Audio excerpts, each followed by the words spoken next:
Вредите, които нанася тютюнът на организма, са познати не от вчера. Въпреки това продължава да се пуши и все повече тинейджери и деца посягат към цигарите. Факт е, че 90% са поискали първото си огънче и са станали зависими още от детска възраст. През 2008 година една трета от българчетата във възрастова група от 13-15 години редовно употребяват тютюн. Въпреки че се наблюдава лек спад на броя деца пушачи в сравнение с 2002 година, цифрите остават особено тревожни.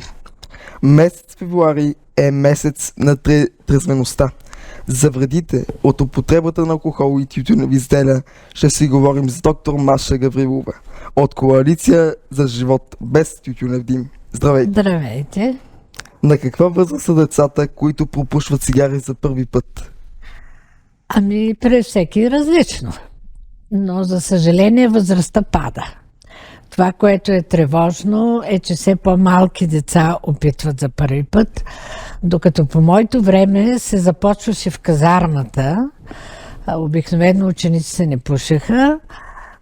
След казармата започваха да пушат. Сега се оказва, че започват да пушат 3-4 клас, което е много тревожно.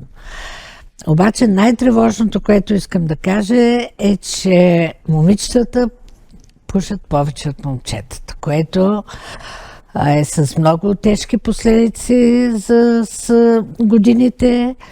От тях се очаква да станат майки и това ще става все по-трудно, колкото те са повече зависими. Тоест, колкото по-отрано започват да пушат, толкова по-отрано стават зависими, толкова по-трудно става отказването. Пушат по време на бременност, пушат по време, когато се гледат малките дечица и един порочен кръг се затваря, което е много тревожно.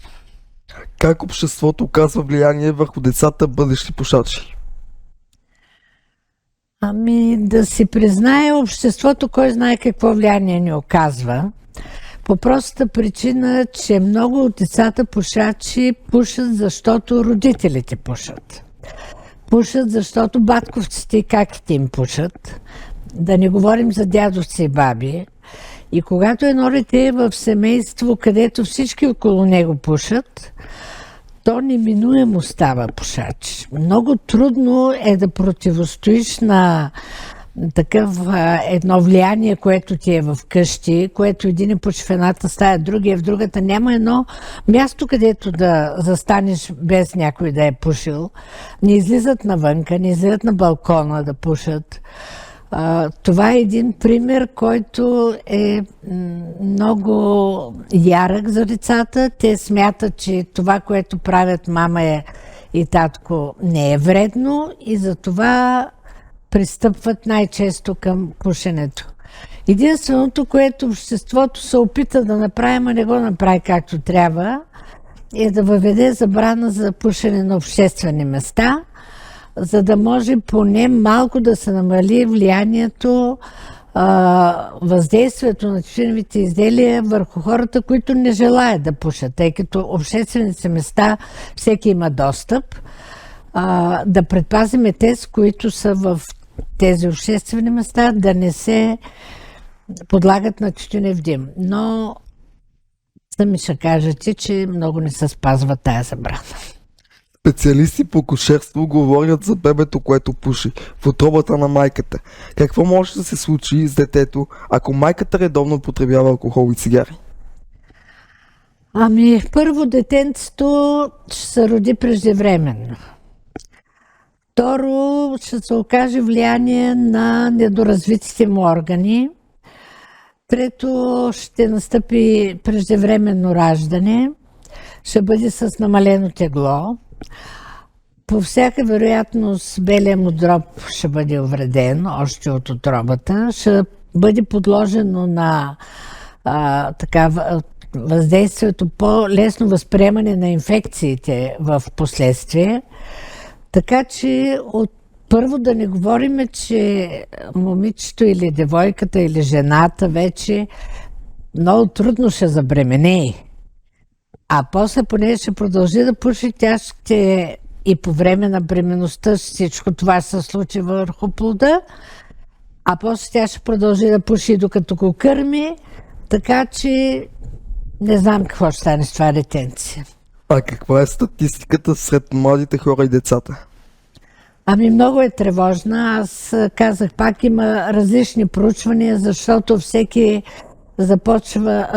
прави проучване в различни възрасти. Ето ви споменахте за 13-15 годишни, има за 18 годишни, има от 18 до 35.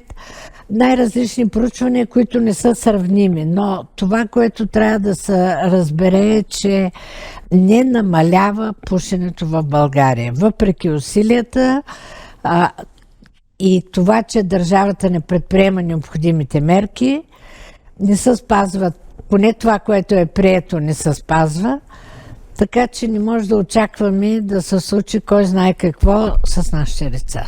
И те ще пушат. И най-много пушат в Европейския съюз. От Европейския съюз българите пушат най-много. Гоним се с гърците. То те са на първо място, то ние сме на първо място. Въпросът е, че децата ни пушат много. Все повече млади хора се качват на превозни средства, употребили различни видове вещества. Как може да променим това? Ами с много говорене, с много примери, с много въздействие още от първи клас за вредите, с здравното образование в училищата, което също не се случва вече 25 години, с показване на резултатите от катастрофите, от това човек като го види с очите си на какво прилича една кола и как не могат да извадят отвътре човека и как продължават всичките тези вещества да се употребяват. Сега много лош пример според мен беше с една жена, която хубаво красива, но я дават как кара с 200 км, как била пушила, как била пила и как да застанеш срещу децата и да им кажеш, че това е вредно. Така че всеки трябва сам да си прави изводите. Какво си пожелавате винаги, когато се налага да говорите в медиите за вредата от алкохола и цигарите? Ами най-важното е да не се започва. Защото отказването е много трудно. Колкото по-рано се започва, по-трудно се отказва. Единственото, което е да не се започва, тази енергия, която има и това, което обикновено децата искат да подражават на другите, да бъде в сферата на спорта, на изкуството, на положителните емоции. Ето като вашия клуб, тук както сте го направили, да има ангажираност, така че децата не се чуят какво да правят и да бъдат, как да кажа, упорити да устояват и да могат да кажат не. Защото групата за въздействие е много тежка, отлъчвата. Никой дете не иска да бъде извън групата, но трябва много твърдо да застане и да каже: аз пък ще бъда по-добър спортист от вас, вие се пушете, аз ще печеля наградите. Благодарим ви за участието. А сега продължаваме с една доста по-приятна тема. С моите колеги Алекс Гаджев, Тони Георгиев и Ники. И така, както си говорим за здраве, нека да посетим и солната стая, за да разберем лечебните свойства на солта.